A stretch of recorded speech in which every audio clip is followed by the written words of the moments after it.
At any cost ನಾನು C M ಆಗಲೇಬೇಕು ಅಂತ ಹೇಳೋ ಅಂಥ ಡಿ ಕೆ ಶಿವಕುಮಾರ. ಸೊ ಆದರೆ ಸಿ ಎಮ್ಮು ಸ್ಥಾನ ಅವ್ರಿಗೆ ಸಿಗುತ್ತಾ ಸಿಗಲ್ವೋ ಗೊತ್ತಿಲ್ಲ. ನನ್ನ ಪ್ರಕಾರ ಒನ್ಸ್ ಅಗೈನ್ ಖಚಿತ ನಿಶ್ಚಿತ ಉಚಿತ D K Shivakumar C M ಆಗಲ್ಲ. ಆ್ಯಸ್ ಯೂಶ್ವಲ್ ಗುರುವಾರ ಹಬ್ಬದ ಶುಭಾಶಯಗಳು. ರಾಯರು ಎಲ್ಲರಿಗೂ ಒಳ್ಳೇದು ಮಾಡಲಿ. ಸೊ ಇವತ್ತಿನ ವಿಶೇಷ ಏನು ಅಂದರೆ at any cost D K will not become A C M. ಅಂದರೆ ಡಿ ಕೆ ಶಿವಕುಮಾರ್ ಯಾವುದೇ ಕಾರಣಕ್ಕೂ ಸಿ ಎಮ್ ಆಗಲ್ಲ. ಸೊ ಸ್ನೇಹಿತರೆ, ಇದೇ ಈ ಹೊತ್ತಿನ ವಿಶೇಷ. ಸೊ ಸ್ನೇಹಿತರೆ, ಡಿ ಕೆ ಶಿವಕುಮಾರ್ ಸಿದ್ದರಾಮಯ್ಯ ಪಗಡೆ ಆಟ, ಒಬ್ರಿಗೊಬ್ರು ವಿನ್ನಿಂಗ್ ರೇಸು ಅಥವಾ ರನ್ನಿಂಗ್ ರೇಸು ಅಥವಾ ಸೀಟ್ ಶೇರಿಂಗ್ ರೇಸಲ್ಲಿ ಇಷ್ಟು ದಿನ ಆಡ್ತಾಯಿದ್ರು. But once again D K Shivakumar ಯಾವುದೇ ಕಾರಣಕ್ಕೂ ಮುಖ್ಯಮಂತ್ರಿ ಆಗಲ್ಲ. ಬಿಕಾಸ್ ಜನವರಿ ಬಂತು, ಫೆಬ್ರವರಿ ಇನ್ನೇನು ಮಂಡಿಸ್ತಾ ಇದ್ದಾರೆ.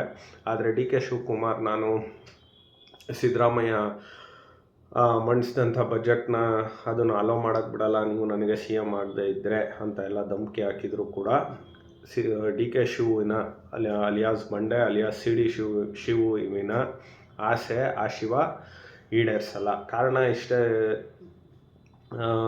ಸ್ನೇಹಿತರೆ, 40 ಜನನ ರೆಡಿ ಮಾಡಿಬಿಟ್ಟಿದ್ದಾರೆ, 50 ಜನನ ರೆಡಿ ಮಾಡಿದ್ದಾರೆ, 60 ಜನನ ರೆಡಿ ಮಾಡಿದ್ದಾರೆ. ಹಿಂಗೆಲ್ಲ series of YouTube and main stream ಮಾಧ್ಯಮದಲ್ಲಿ ಬರ್ತಾ ಇದೆ.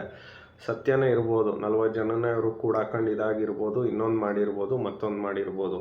ಆದರೆ ಒಂದು ವೇಳೆ 40 ಜನನೇ ಇದರಲ್ಲೇ ಯಾರೋ ಒಬ್ರನ್ನ ನಾನು ನಿನ್ನ ಉಪಮುಖ್ಯಮಂತ್ರಿ ಮಾಡ್ತೀನಿ ಬಾರಪ್ಪ ಅಂತ ಹೇಳೋವಂಥ ಮುಂದಿನ ಮುಖ್ಯಮಂತ್ರಿ ಹೇಳಿದ್ರೆ ಅಲ್ಲಿಗೆ ಡಿ ಕೆ ಶಿವಕುಮಾರ್ ಅವರ ಒಂದು ಆಟ ಕ್ಲೋಸ್ ಆಗುತ್ತೆ. ಎರಡನೇದು, ಸೊ ಸ್ನೇಹಿತರೆ, ಇದು ಮುಂದೆ ಕಾಂಗ್ರೆಸ್ ಸರ್ಕಾರ ಯಾವುದೇ ಕಾರಣಕ್ಕೂ ಬರಲ್ಲ ಅಂತ ಅವ್ರುಗಳಿಗೆ ಗೊತ್ತು.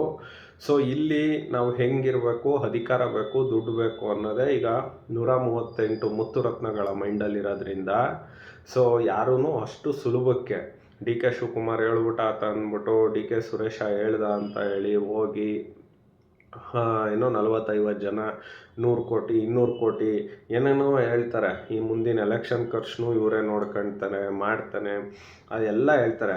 ಬಟ್ ಯಾವುದೇ ಕಾರಣಕ್ಕೂ ಅದು ಆಗದೆ ಇರೋ ವಿಷಯ. 40 ಜನ 138 ಜನದಲ್ಲಿ 40 ಜನ ಹೋದರೂ 98 ಜನ ಬೇಕಾಗುತ್ತೆ. ಸೊ ಅಂಥ ಪರಿಸ್ಥಿತಿ ಏನಾರ ಬಂತು ಅಂತ ಅಂದರೆ ಸೊ ಇಲ್ಲಿ ಯಡಿಯೂರಪ್ಪ ಬೆನ್ಕೆರೆಯೋಕ್ಕೆ ರೆಡಿ ಆಗಿದ್ದಾರೆ. ಸೊ ಯಡಿಯೂರಪ್ಪನೂ ಕಳಿಸ್ಕೊಡೋಕ್ಕೆ ರೆಡಿ ಇದ್ದಾರೆ.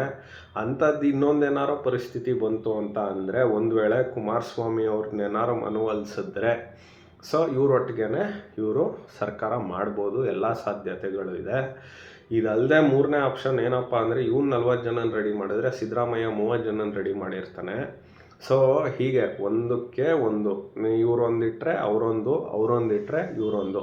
ಬಟ್ ಸದ್ಯದ ಪರಿಸ್ಥಿತಿಯಲ್ಲಿ ಈ ಸರ್ಕಾರಕ್ಕೆ D K Shivu alias C D Shivu ಇದೇ ಮೇಲ್ಗೈ ಅಲ್ಲಿ 2.5 ವರ್ಷದಿಂದನೂ ಅವನದೇ ಮೇಲ್ಗೈ ಆಗಿರೋದು ಎಲ್ಲದರಲ್ಲೂ. ಇಲ್ಲಿ ಯಾಕೆ ಸಿದ್ದರಾಮಯ್ಯನ ಅಷ್ಟು ಅಳೆದು ತೂಗಿ ಇದು ಮಾಡ್ತಾ ಇದ್ದಾರೆ ಅಂತ ಅಂದರೆ ಏನೋ ನಾನು ಅಹಿಂದ ನಾಯಕ, ನನ್ನಿಂದ ಓಟ್ಗಳು ಬಂದ್ಬಿಡುತ್ತೆ, ನನ್ನನ್ನು ತೆಗೆದುಹಾಕಿದ್ರೆ ಓಟ್ ಹೋಗುತ್ತೆ, ಇನ್ನೊಂದು ಹೋಗುತ್ತೆ, ಮತ್ತೊಂದು ಹೋಗುತ್ತೆ ಅನ್ನೋ ಒಂದು ಮನೋಭಾವ ನಮ್ಮ ಪಪ್ಪು ರಾಹುಲ. ಸೊ ಇದೆಲ್ಲದರ ನಡುವೆ ಇನ್ನೊಂದು ಫ್ಲ್ಯಾಶ್ ನ್ಯೂಸ್ ಏನಪ್ಪ ಅಂದರೆ ಸಿದ್ದರಾಮಯ್ಯ ಇಳಿಯೋದು ಖಚಿತ. ಬಟ್ ಆಪ್ಷನ್ ಯಾರಾಗಿರ್ತಾರೆ ಅಂತ ಅಂದರೆ ಒಂದು ಸತೀಶ್ ಜಾರಕಿಹೊಳಿ ಆಗಿರ್ಬೋದು. ಸತೀಶ್ ಜಾರಕಿಹೊಳಿ ಈಗಿಲ್ಲ, ಬಿಕಾಸ್ ಅವರು ಒಂದು ಸೀಮಿತ ಅಷ್ಟೇ. ಅವರು ಅಂಥದ್ರಲ್ಲಿ ಅವರು ಏನೋ ದೊಡ್ಡ ಲೀಡ್ರು, ಅಹಿಂದ ಲೀಡ್ರು ಆ ಥರ ಯಾವುದೂ ಇಲ್ಲ. ಇವನ್ ಕೂಡ ಸಿದ್ದರಾಮಯ್ಯನೂ ಇಲ್ಲ. ಈ ಆ ಥರ ಮಾಸ್ ಲೀಡ್ರ್ ಅಂದರೆ ಒಂದು ಯಡಿಯೂರಪ್ಪ, ಇನ್ನೊಂದು ಕುಮಾರಸ್ವಾಮಿ, ಇನ್ನೊಂದು ದೇವೇಗೌಡರು, 3 ಜನ ಇವತ್ತಿನ ಮಟ್ಟಿಗೆ ಮಾಸ್ ಲೀಡರ್ ಇರೋದು. ಎರಡನೇದೇನು ಅಂದರೆ ಕೆ ಎನ್ ರಾಜಣ್ಣನೇ ಆಲ್ಮೋಸ್ಟು ಅವರೊಟ್ಟಿಗೆ ಒಂದು 20 ಜನ 25 ಜನ, ಅದು 35 ಆಗ್ಬೋದು. ಸೊ ಮಾಸ್ ಆಗಿ ಅವ್ರದ್ದೇ ಒಂದು ಅಂದರೆ ನಾವು ಕಾಂಗ್ರೆಸ್ ಭಾಗ ಆಗಲ್ಲ, ಬಟ್ ಔಟ್ಸೈಡ್ ಸಪೋರ್ಟ್ ಕೊಡ್ತೀವಿ ಯಾವುದೇ ಸರ್ಕಾರ ಬಂದರೂ, ಅದು ಒಂದು ಚರ್ಚೆ ನಡೀತಾ ಇದೆ. ಸೊ ಇದೆಲ್ಲದರ ನಡುವೆ ಹೈಕಮಾಂಡು ಒಂದು ಫಾರ್ಮುಲಾ ಇಡ್ಬೋದು. ಆಯಿತು, ಶಿವಕುಮಾರನ್ಗೆ ಹೇಳ್ಬೋದು ಏನಂತ, ಸಿದ್ದರಾಮಯ್ಯನ ನಾವು ಕಂಟಿನ್ಯೂ ಮಾಡಲ್ಲ, ಅಟ್ ಸೇಮ್ ಟೈಮ್ ನಿನ್ನೂ ನಾವು ಸಿ ಎಮ್ ಮಾಡಲ್ಲ, ನಿನ್ನ ಕ್ಯಾಂಡಿಡೇಟ್ ಯಾರು, ಸಿದ್ದರಾಮಯ್ಯಂಗೂ ಒಂದು ಆಪ್ಷನ್ ಇಡ್ಬೋದು. ಸೊ ಇದನ್ನು ನಿಮಗೆ ಹೆಂಗೆ ಉದಾಹರಣೆ ಕೊಡಬೇಕು ಅಂದರೆ ಯಡಿಯೂರಪ್ಪನ ಇಳಿಸಿದಾಗ ಯಡಿಯೂರಪ್ಪ ಸದಾನಂದ ಗೌಡನ ಮಾಡಿದ್ರು, ಸದಾನಂದ ಗೌಡನೂ ಅವ್ರಿಗೆ ಗೌರವ ಕೊಡೋಣ ಅಂದಾಗ ಜಗದೀಶ್ ಶೆಟ್ಟರ್ನ ಮಾಡಿದ್ರು. ಸೊ ಇಲ್ಲೂ ಸೇಮ್ ರಿಪೀಟ್ ಆಗ್ಬೋದು. ಬಟ್ ಯಾವುದೇ ಕಾರಣಕ್ಕೂ ಡಿ ಕೆ ಶಿವಕುಮಾರು ಮುಖ್ಯಮಂತ್ರಿ ಆಗೋದಿಲ್ಲ. ಸೊ 4% ಕೊಟ್ಬಿಡಿ ನನಗೆ ಪೆನ್ನು ಪೇಪರ್ ಕೊಡಲ್ವಾ, ಅದು ಕೊಡಲ್ವಾ, ಇದು ಕೊಡಲ್ವಾ ಅಂತ ಹೇಳ್ದಂಥ ಗಿರಾಕಿ.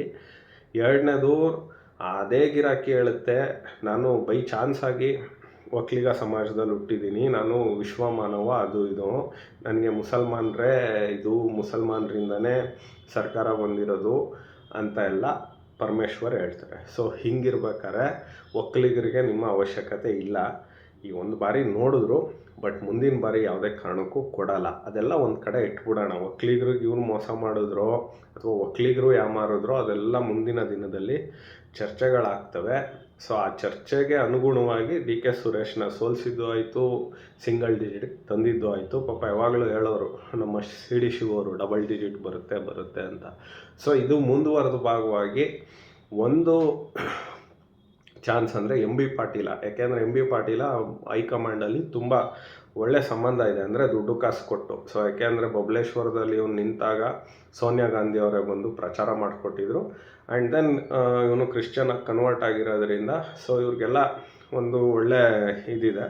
ಸೊ ಹಾಗಾಗಿ ಅದು ಬಿಟ್ಟರೆ ಸಿದ್ದರಾಮಯ್ಯನ ಚಾನ್ಸು ಪರಮೇಶ್ವರ್ಗೆ ಯಾಕೆ ಕೊಡ್ಬೋದು ಅಂತ ಅಂದರೆ, ನಾನು ದಲಿತನ ಅವ್ನು ಹೆಂಗೂ ಮೋಸ ಮಾಡಿದ್ರಲ್ಲ, ದಲಿತರು ನಮ್ಮ ಕಡೆ ಓಟ್ ಹಾಕ್ಲಿ ಅನ್ನೋದು ಒಂದು, ಅದನ್ನು ಮುಂದಿನ ಎಲೆಕ್ಷನಲ್ಲಿ ಅಜೆಂಡಾ ಇಟ್ಕೊಂಡು ಹೋಗ್ಬೋದು. ಸೊ ಇದೆಲ್ಲದರ ನಡುವೆ ನಾನೇನು ಕಮ್ಮಿ ಇಲ್ಲ ಅಂತ ನಮ್ಮ ದೊಡ್ಡಕರಿಗೆ, ಅದೆಲ್ಲದರ ನಡುವೆ ನಾನೂ ಏನು ಕಮ್ಮಿ ಇಲ್ಲ ಅಂತ ಯಾರೋ ಸತೀಶ್ ಜಾರಕಿಹೊಳಿ, ಇದೆಲ್ಲದರ ನಡುವೆ ನನಗೂ ಒಂದು ಚಾನ್ಸ್ ಸಿಗಲಿ ಅಂತ ನಮ್ಮ ವರ್ಸ್ಟ್ ಉಸ್ತುವಾರಿ ಸಚಿವ ಮಹಾದೇವಪ್ಪ. ಸೊ ಈ ಥರ ಎಲ್ಲ ನಡೀತಾ ಇದೆ ಸ್ನೇಹಿತರೆ. ಬಟ್ ಒಂದಂತೂ ನಿಜ, ಯಾರಾಗ್ತಾರೆ ಸಿ ಎಮ್ಮು ಗೊತ್ತಿಲ್ಲ, ಅಥವಾ ಯಾರಿಗೆ ಬೇಕಾದ್ರೆ ಜಾಕ್ಪಾಟ್ ಆಗ್ಬೋದು. But D K Shivakumar at any cost C M ಆಗಲ್ಲ. So this is the reality, this is the ಒಂದು ನೈಜ ವಿಷಯ. So at any cost D K Shivakumar will not become C M of Karnataka ಅಂತ ಹೇಳ್ತಾ, as usual it's yours Karthik. ನಮಸ್ಕಾರ.